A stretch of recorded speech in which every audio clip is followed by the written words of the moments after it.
decal.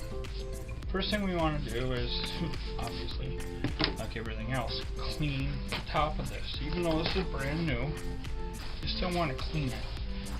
There could be some dust on there, probably not, but there definitely is going to be some oil on there.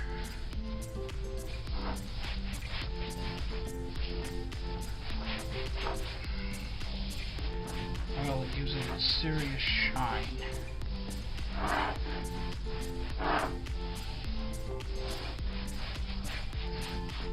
Unfortunately, it don't shine so much. But if you want that shine, Pledge or similar product. Next, we have our decal. Now, one of these sides is longer than the other, and that has the pad folded over. So that's going to be front to back.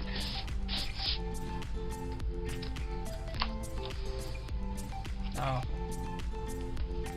next thing we want to do is we want to separate the backing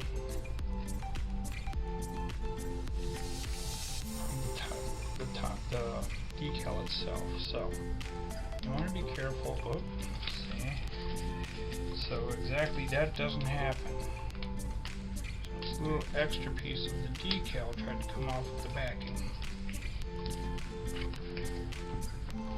Now, you do want it more or less centered, so we have 15.5, which is 7 3/4.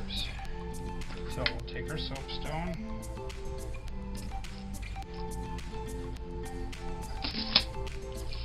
and we'll do the same, making sure that we're going from the same corners. Or same side, measuring from the same side. Now,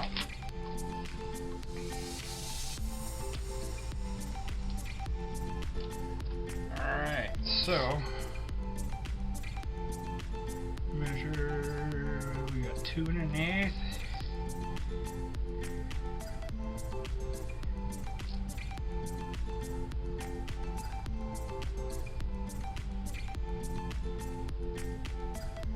Two and a quarter. Alright, 2 1/4. Now,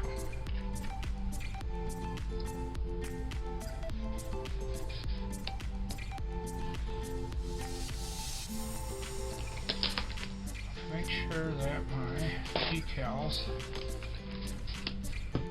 going to adhere. I'm going to use a little bit of Windex and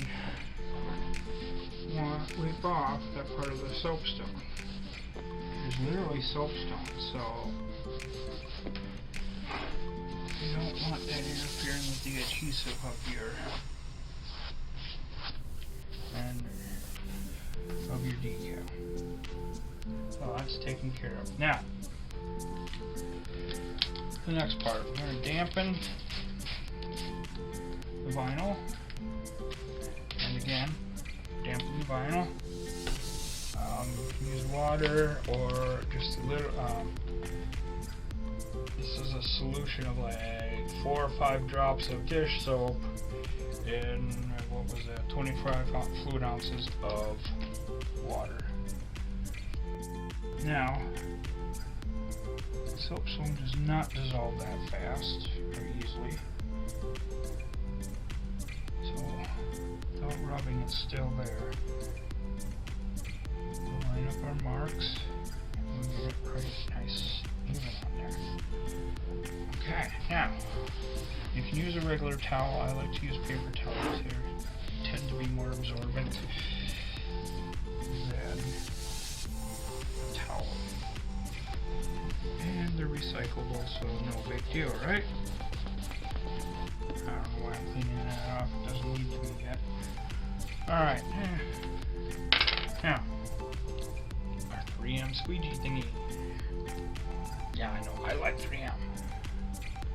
Minnesotan, don't you know? And we're going to start from the center, and we're going to slowly squeegee out the water that we just put in there. And we kind of want to radiate out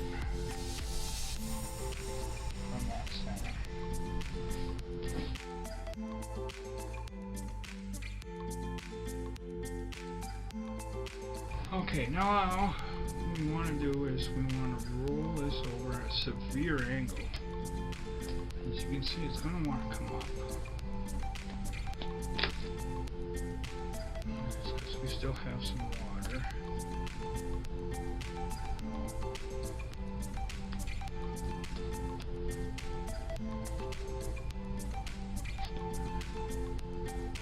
Now, the real problem with this is we're putting it on vinyl. And vinyl usually has a texture. It's like to make it look a lot like leather. So it reduces the surface area that the adhesive can adhere to. So even though you can have these problems with any decal, you're really going to have a problem with this decal.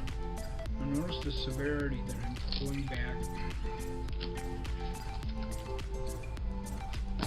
Alright, we don't want to scratch or tear up our decal itself, so as I was trying to say, notice the severity, the angle of this part, covering, topping, whatever that I'm using. Now it's the best way to get this off without peeling off your decal.